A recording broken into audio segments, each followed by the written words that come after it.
everybody. Welcome to Comcast Newsmakers. I'm Paul Lisnick.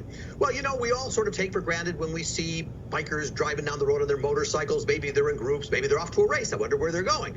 Well, the odds are when you see a large group of them, it might just very well be that they are doing some good for the community and for, in this case, young people. You'll understand as you meet my next guest. Say hi to Terry Hardy. He is the president of Ride for Change, Ride for Hope Foundation. You may have previously known them as World of Soul. And Terry, thanks for joining me. I appreciate it.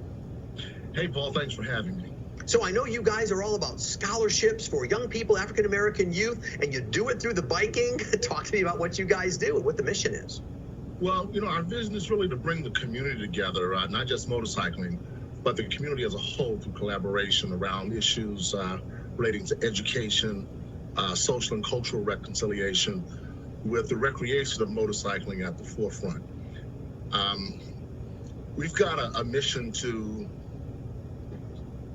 do three things: build a National Motorcyclists Association as a base of support and provide support to riders, provide support for young people with their pursuit of a post-secondary education in association with historically Black colleges and universities, providing access to scholarships and access to college campuses via college tours. And one of our legacy projects, is building the first ever World of Soul Motorcycle Community Center for Youth Development. It's a place where young people can come and learn how to ride motorcycles as an incentive for good grades and behavioral changes, and a whole lot more. When I started, I sort of talked about the fact that sometimes we see these bikers and they do some. Is there something about, I feel like there's something in the motorcycle rider's mindset which is tied to giving back to the community. I don't know why that is, but am I right? I think you're right, and I think that's worth a study. That's why cultural reconciliation is part of our focus, because I think that's part of it, giving back to the community, coming back to the community and making a difference. Yeah, there is something there, and we want to exploit that, bring that to the forefront, so that the community as a whole has a better understanding as to who motorcyclists are. Now, as I mentioned, you guys were previously known as World of Soul, and there's been that sort of consolidation. Talk to me about why that was, what led to that, and obviously it sends a different message.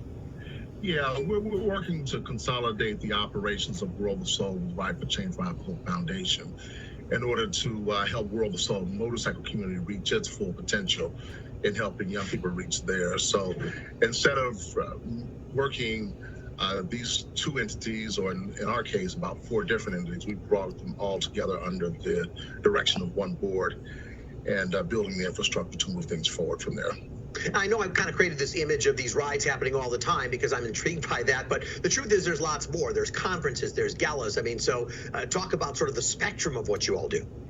Yeah, Ride for Change, Ride for Hope is about movement to a destination. So the ride event itself tells a story about America's history that says, despite our challenges, we've always found ways to move the nation forward. So how do we do that? We bring the community together with the motorcycle community, that is, together with the industry and allied partners to discuss our plans and get some input from the community, so we make sure that we get their buy-in as well. And that's done at the conference.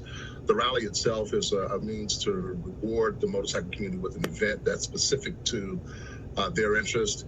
And the gala brings together the major funders of Ride for Change, Ride for Hope Foundation to really showcase our potential, showcase the possibilities when we come together, because it's a collaboration, once again, between community organizations, institutions, governmental agencies, with the support of elected officials, other foundations, and corporate interests. So it's everybody coming together to celebrate the possibilities.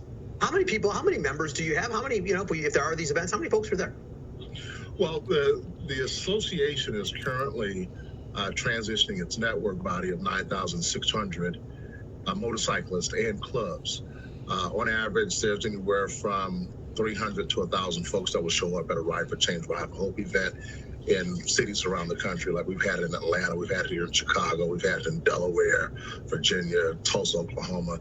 Just retelling America's story and bringing folks together around narratives. And folks that want to learn more about you or maybe get involved, tell us your website. How do they reach you? Yeah, you can log on to our website at Ride for Change, rideforhope.org. That's Ride for Change, rideforhope.org.